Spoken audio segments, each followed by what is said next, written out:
Another production that I'm very curious to see how this will progress, but in a different sense than Spider-Man No Way Home, is Black Panther Wakanda Forever. Obviously, the next Black Panther movie, Black Panther 2, except it's obviously a very, very different situation. And I don't want to say I'm worried for this movie like I am with Spider-Man No Way Home, but at the same time, I am, but I'm not. Like, worried, I don't feel like is the right choice, but I'm still very much just like, well, how's this going to go? Obviously, due to the unfortunate passing of the great Chadwick Boseman.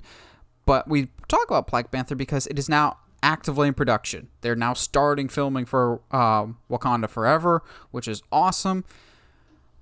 It's still a matter of how do we proceed. By and large, Marvel does pretty well with movies. We can all, for the most part, agree. Josh still has his weird Civil War opinions.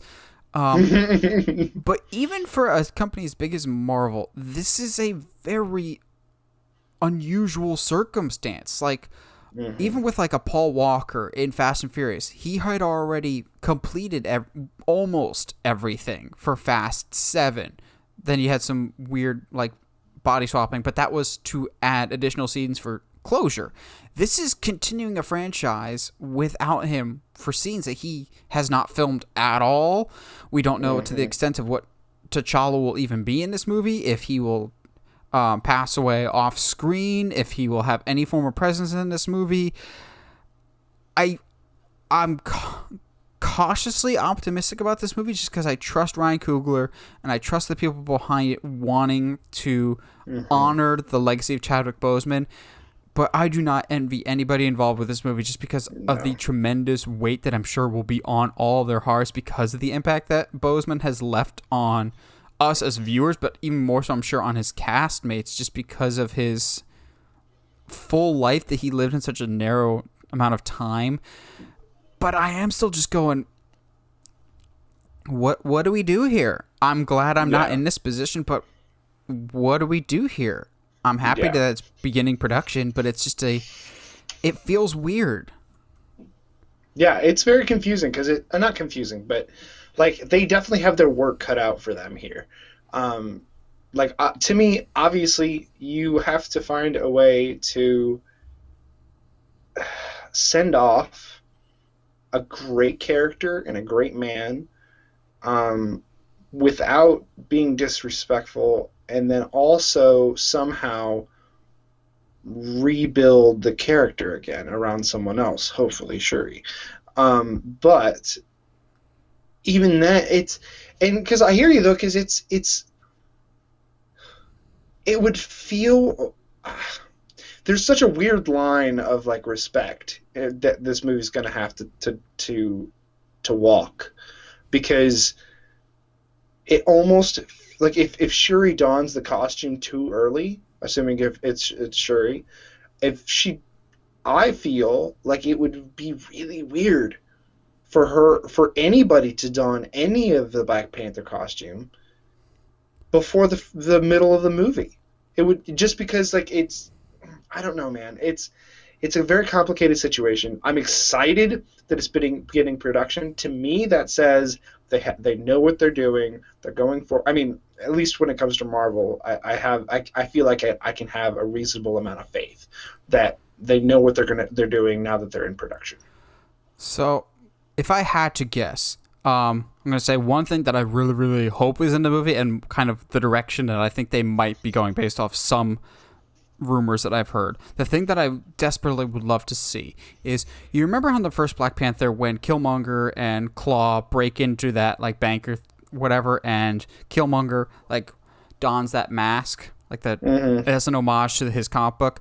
I would love it if we have like a Viking type funeral for T'Challa and everyone wears a Black Panther mask while doing the Wakanda Forever, and we just get like a wide God shot going through the crowd and just seeing everyone dressed as Black Panther together.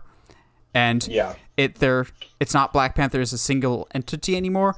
I think it'd be an interesting concept if it's not one Black Panther for the time being. It's we are Black Panther, and you have like a bunch of different people trying to fill the shoes. Like maybe Shuri makes different suits for different people, like M'Baku, herself, and maybe a couple others, like as a group of Black Panthers to patrol Wakanda and keep it safe. Kind of like a battle for the cowl thing. Before Dick Grayson became Batman, it was a couple different people trying to fill the void before you have to have that one person ultimately step up. So maybe it's we don't feel like one individual person can do this. Maybe it's a collective. We need to band together, which would be very, very heavy and very symbolic, obviously, for this movie. Yeah. But I think from a narrative standpoint, based off some rumors that keep circulating, what I think might happen is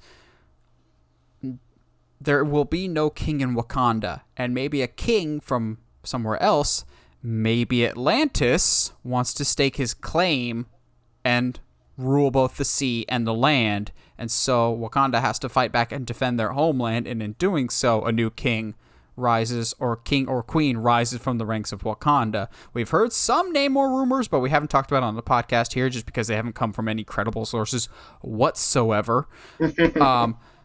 But that would logically, to me, make sense of if a kingdom doesn't have a ruler, they're always in threat of invasion from somewhere else. So we're obviously not at Doctor Doom Latvia level yet, despite what some internet clickbait places will have you. I think we're much closer to like a Namor coming in and trying to rule under the sea, and try and take over Wakanda as well. I think that could just be... that would be the direction I go with it, but Kevin Feige is a much smarter man than I. Yeah. If you don't have to agree so quickly there, Josh, but if you had to pick the direction, or how would you handle this if it was up to you? Thank goodness it's not. Yeah, absolutely. Thank goodness it's not. I'm not jealous of these scriptwriters in this situation. Man, I like the Namor idea of that way. It'll be tough because the question that's always going to linger in how you do this is how are you going to take T'Challa off screen?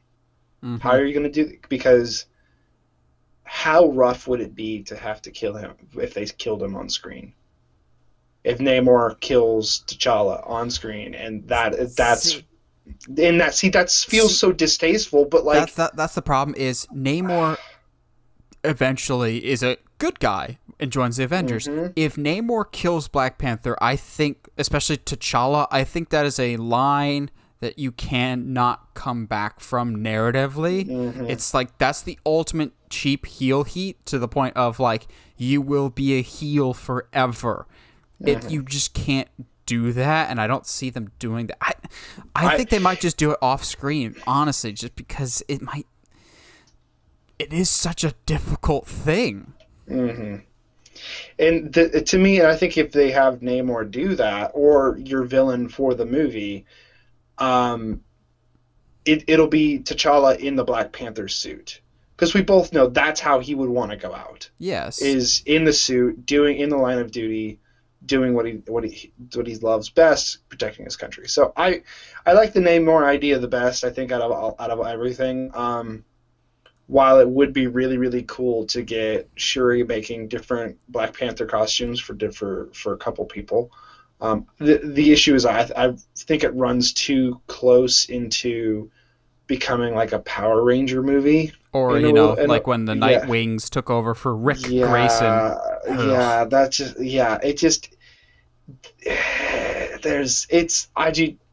Like you and I have said, I do not envy these scriptwriters. They are in for a challenge.